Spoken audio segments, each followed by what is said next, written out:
gave me a job in Porterville with the penalized. Yeah. Okay. They give me whenever I left East Noonan after I got a recommendation from Mr. Nixon, they give me a job.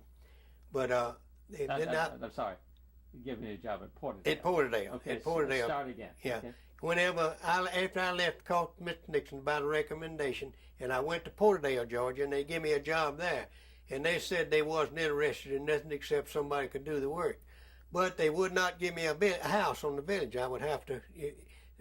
Their excuse was, we don't have any houses. But they would not give me a house on the village. And I said, well, I don't want no house on the village anyway. So I got 7 miles from the work, and they give me that job in Hoganville. In Porterdale. And I told him he said, well, most thing we're interested in folks that can run the job. I said, well, the only thing you can do with me is give me a chance and I can prove I can run the job. So they did give me a chance to run the job. And they told me they wasn't interested in troubles they had somewhere else. What they was interested in getting production out of their mill. Okay, let's start again. I want you to say that they wouldn't let you have a house and they put you on the third shift. Yeah. Because that was a kind of a penalty. Yeah. Okay. Okay, we'll try it again. Okay. Okay. When I left Noonan and went to Porterdale, they wouldn't give me a house, but they would give me a job. But they wouldn't give me a house on the village. I would have to live off the village. And so they needed good help, they said, but they just didn't have any houses they could give anybody. So therefore, I told them, I said, well, I'm not looking for a house, no way, I'm looking for a job. And I had got desperate. I needed a job. And he said, well, sir, we've got to have somebody to run the mill. I said, well, you got anybody who can run it? He said, yeah. I said, well, I can too. So that's what I did on them principles. Okay, great. Okay. At Hoganville, but like you said, yeah. Okay, in 1934, I guess it was. Anyway, in the early 30s. No, it was after strike, because later than that. Anyway, I went to Hoganville hunting a job down there because I tell you, when working for bib manufacturing company, you had to work. Now they didn't discriminate against individuals, but everybody had to work. I learned the cotton mill when I went to Porterdale.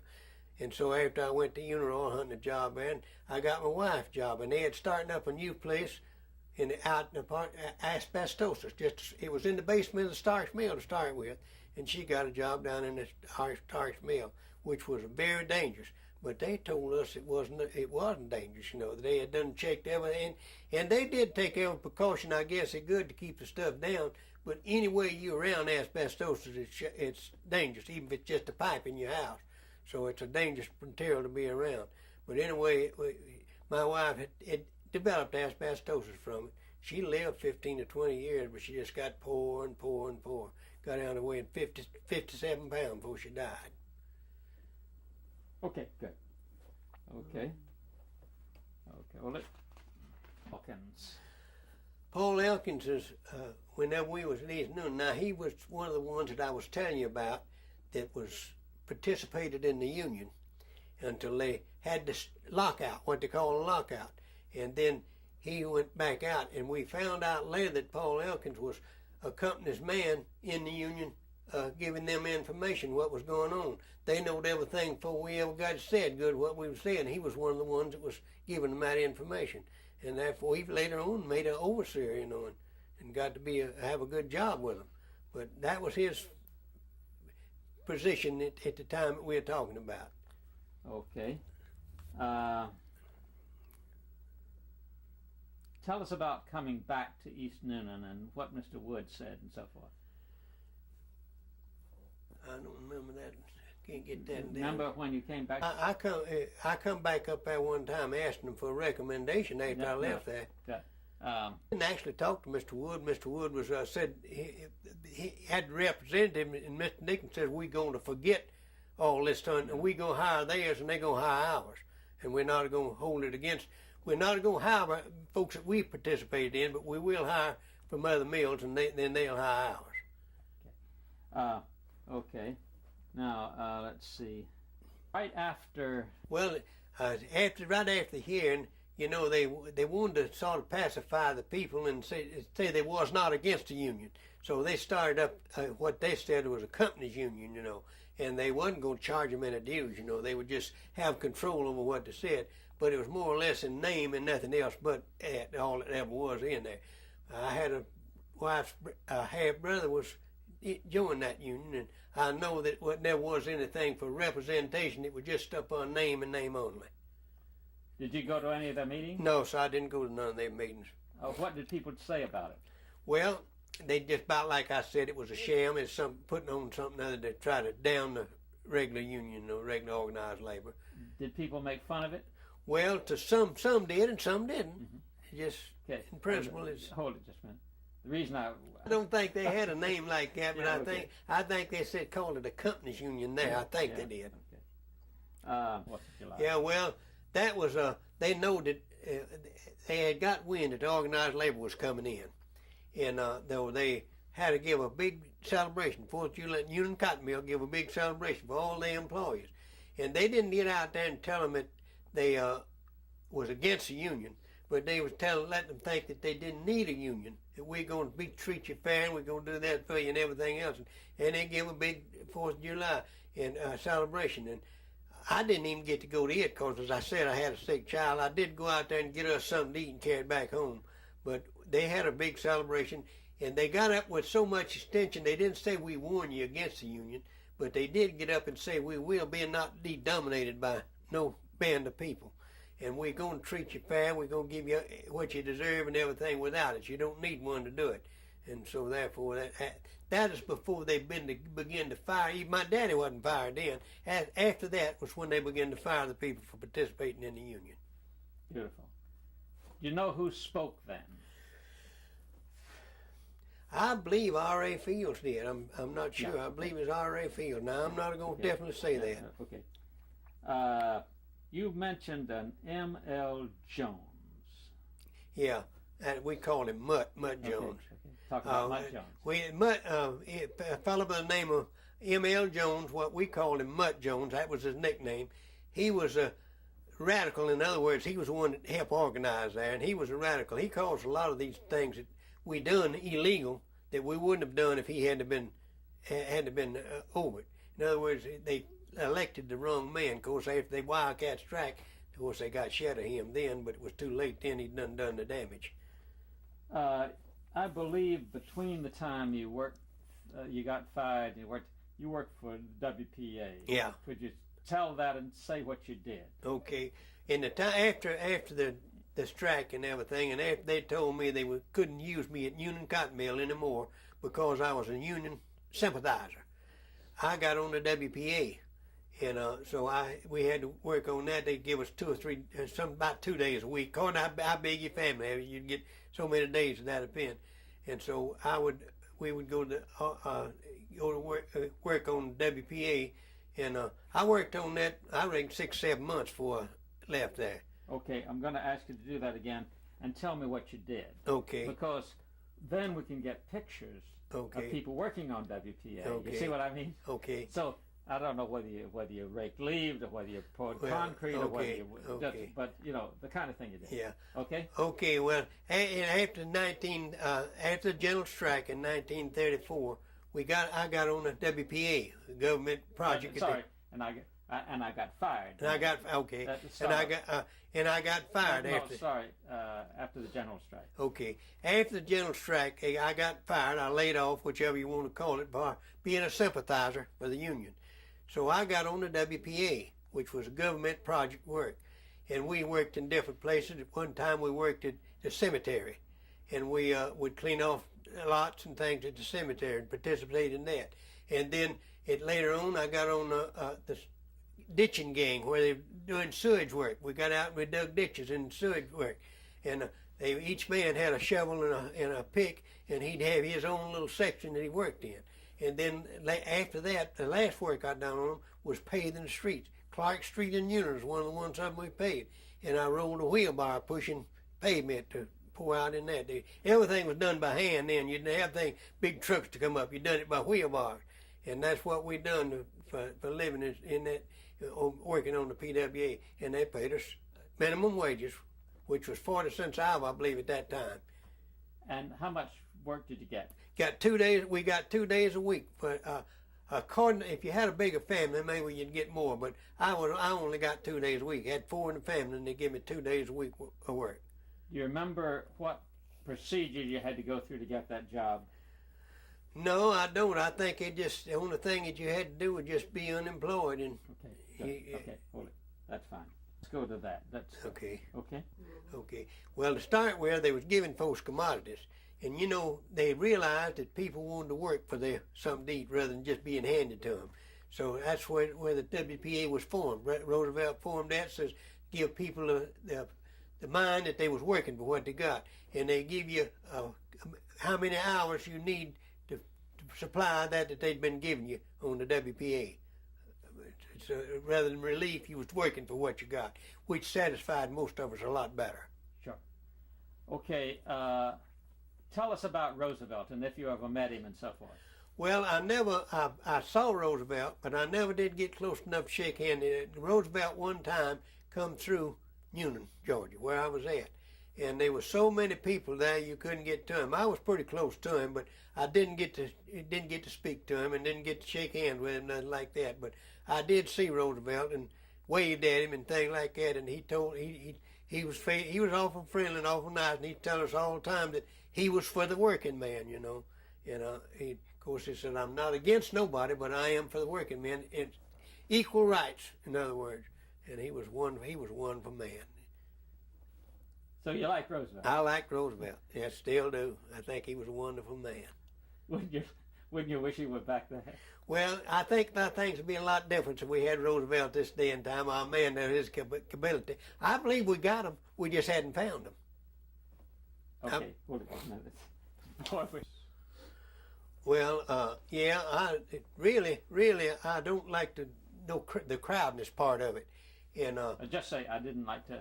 My wife and I didn't like to live in a company house. Okay. My wife and I didn't like to live in the company house, really. We lived several years out when we could have lived in company houses, but we just rather be out where we had more freedom and we could do what we wanted to on the property we owned because we didn't have to go ask somebody could we do so and so, And so we just had rather not be on it. Of course, after they sold them and you had your own property then there, but they didn't at the time I'm talking about. Okay. The reason I'm asking that is that a lot of people. Yeah, okay. Mr. D.M. Wood was superintendent of the mill at the time, and he was he didn't know us. I mean, he associated with the mill people, and all like that. But he was a Sunday school teacher, but he still wanted folks to do just what he said to do, so then later on, homeless began to come into the mill village. And he was strictly against homeless. He didn't want it in any form, in any way. And I guess probably it was things he'd heard maybe the cause of it. But anyway, he didn't want it in any form, and he would fire people that joined it was in the homeless movement. But and he worked against them every way in the world he could. So I don't know, he just was against homeless religion. And so they found out if the truth had been known, they was for him instead of against him, because the homeless people wanted to do things right, and do what was carry the job out right and treat him right and everything else. But he didn't realize that, so he misled into thinking that there was a cult that was just going to come in and take over, Okay, now you mentioned a tent revival with in East Newnan. Yeah. Could you talk about that? Yeah, there was a fellow by the name in East Newnan. There's a fellow by the name of Hobart Goolsby come in and had a tent revival there, and it went on for 5 or 6 weeks there, and so there was have an altar called. People go to the altar in the evenings and there. So one night there's a man come to the altar and told him, he says, "Well, I've done Mr. Wood. I've done him wrong, and I want to apologize to him." And so they went and got Mr. Wood, and he come down and made apologize to him. So Mr. Wood, they was Baptist people, Baptist Hobart Goolsby was, but he'd taken advantage. I mean, he accepted him, and went on and went going regular to his meeting and everything, and a lot of them was set up from it. And he fooled a lot of people, I guess, and some he didn't. But anyway, Mr. Wood, as all in all, I guess he treated me fair enough. I can't complain about him too much. Okay. Now, just Okay. as though we hadn't heard it before. Okay. Well, when I was raised in country, I was a boy raised in the country, raised in Carroll County, Georgia, in this county. And when I was about 7, 8 years old, we moved to Chris County, which is in South Georgia.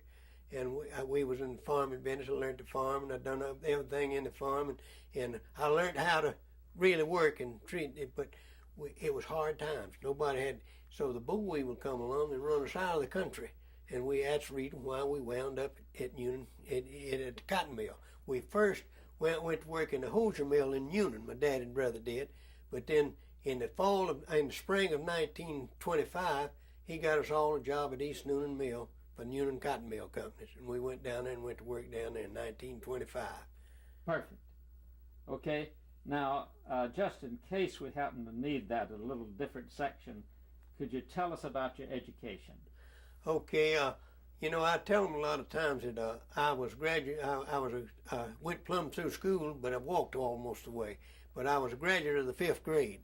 I went to a one-room schoolhouse most of my life, most of my time going to school, one-room schoolhouse, where every grade was in the same room, So if you wanted to get promoted, all you had to do was just buy you some books and go back in and go to study on it. You didn't get promoted by the teacher. You went up as you thought you was able to go up yourself. So I didn't have very much education as far as we would call education now, but I think sometime I had lots more than folks that's got high school education now, because I could tell them things that they don't know, In other words, we learned what we learned whenever I was going to school. Now, we don't want you to move quite so. Okay. Tell us about how you use your education now. Well, I don't know how I use my education now. I wouldn't say, but I do use a lot of common sense in my education. And if anybody tells me anything about an example of anything, I can work it out in my mind, but I cannot put it down like educational people want it put on papers. But I can tell you the answer orally, I can work it out in my mind and tell you what the answer is and everything, but I can't put it down in paper. In other words, and he used to tell me when I was going to school, well, explain that. I can't explain it, I just know it, and that's all it is to it, just no explaining to it. But you do a great deal of reading. Oh yeah, I read all the time. I read, I never, and that's one thing that's furthered me in my reading, and I do a lot of mathematical work too and things like that. And I know I've taken a test on I don't remember what year it was, but I was taking a course on colored televisions, and I taken a test on it, and I passed a 2th grade in high school, and me with a 5th grade education, I passed 2th grade high school test. So you see, common sense is more education than actually you're learning, and you learn more outside than you do out of books. Great. Okay, hold just a minute. My brothers the one that actually owned the mill. But Alton and Frank Arnold. It's the same, and Joe Arnold. It's same family. Family. Yeah. So we just want to show that. Yeah. The reason for this is we want to show the political people were also into the cotton. Okay. Okay, and tell about the local people, 500. The local people, the 500. The reason I wanted to get this, 2 reasons. One, okay. Even though I was in the time I was in East Noonan, I was working for a living, and note I had to work for a living. But I realized that we had somebody that had to be in charge, somebody that was boss of the thing. And the Arnolds was, they didn't mistreat nobody as far as mistreating them is concerned, but they was the 400s, we call them the 400s, and we had to work for them. And I don't think of all the people I ever knew, I knew anybody any nicer and sweeter than Governor Arnold was. He was as nice a man as I ever seen. He politics when he wasn't running for nothing. He was just a wonderful man to be around. And nobody had anything personally against the Arnolds. Of course, we do know that Alton Arnold, when he put out there, he worked help just as cheap as he possibly could. Of course, that wasn't no sin. It wasn't against the law. But he was working so cheap till he just couldn't hardly make a living, That's the only thing you can say against the Arnolds. Other than that, they was friendly to you. Now, Ellis's daddy run a store, and I traded with him. Never traded with a nicer man in my life than Ellis Arnold's daddy was, Joe Arnold. Could you talk about how they financed the mills? Well, the part now, I don't know so much about the Union mills, why they financed them, but the Arnco mill was sold stocks to different people, even local. Some of the little people could buy stocks in that. So I presume that that's the way the Union Mill was started, because it was started long before I was there, and Sargent's Mill was too. Now I think Sargent's Mill was a completely one family owned mill whenever they first put up out there. Did you ever invest any money in the mills? No, sir, I never did invest any money in the mill. I had some good friends that did, but fact about the business, I didn't have the money to invest in them. Cause I had 2 children, and I was just eating it fast as I got it in my hand. I ate it. Okay. Talk about going to the movies.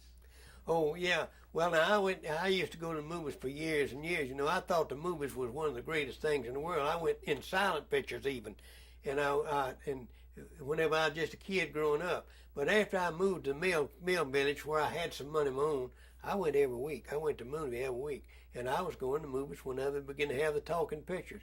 I've seen them pictures that they had where they'd come out and everything, and it was a great thing. We thought to go to the movie, and they had 2 in Union. I'd go up there and see one, and come out and go see the other. And so I'd get all of them. I thought it was a great thing, and it was good entertainment. It was great entertainment. People didn't have anything else to do, you know.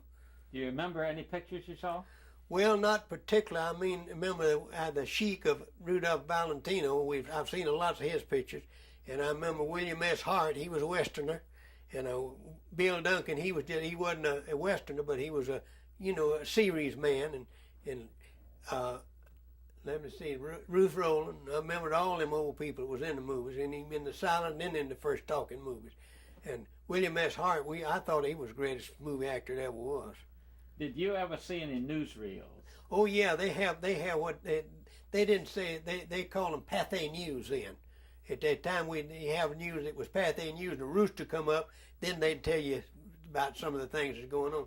It never was much of it locally. It never was much of it other than just happenings that had happened somewhere else and things like that, you know. But they had what they call Pathé News. It was newsreels. Did you ever see anything about the strike in the newsreels? I don't believe I ever saw anything about the strike in the newsreel. I don't think I ever did. Okay, great. We want to talk about, hold it. Okay. Well, now, they might have been more guns than I knowed of. I didn't know of but 1 or 2, and they was hid. People didn't have them where you could see them at all. But they would show individuals, pull their coat back or something and show them. So there was actually some guns in them, but I never saw a gun in open view where anybody could be intimidated by a gun. I never saw one. So I don't know. I don't reckon there was any intimidation with a gun. Now I wouldn't think so. Now what about that statement? If you're not strong enough, we'll come over and help you. Well, that was the shutting down of the mills. That was what they call the flying squad come about.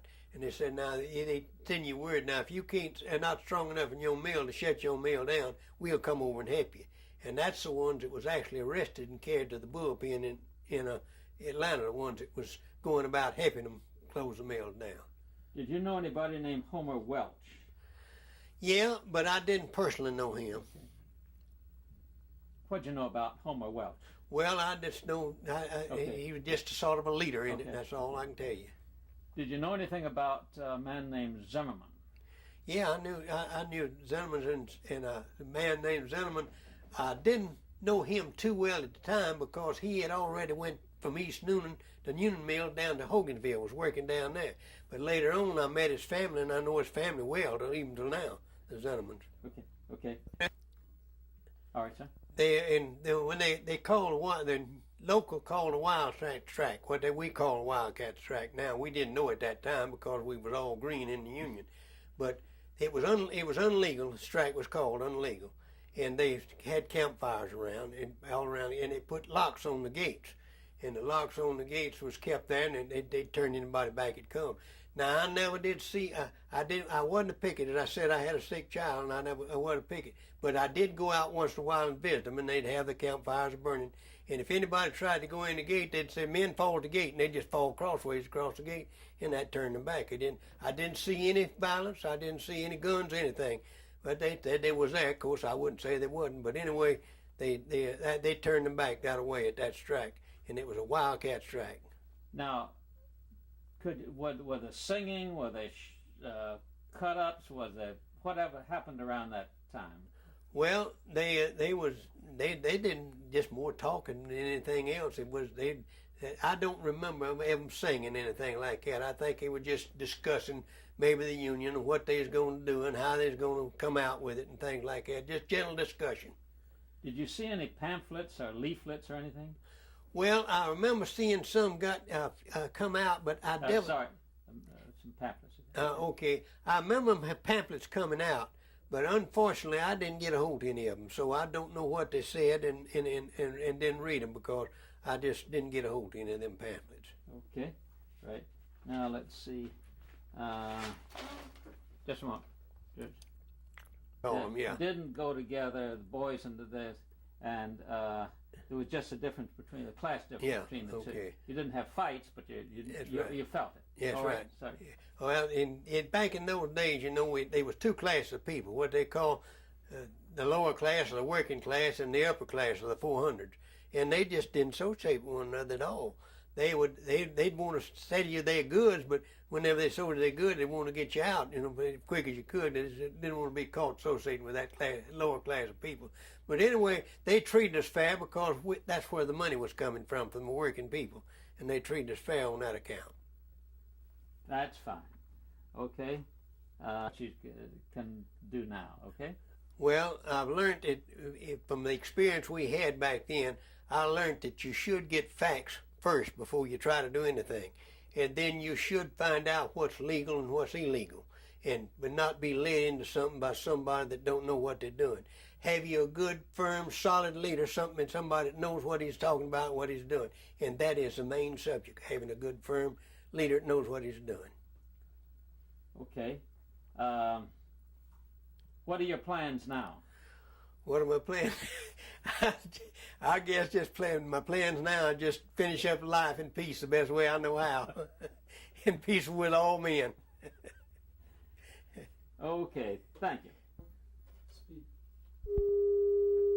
This is Roomtone.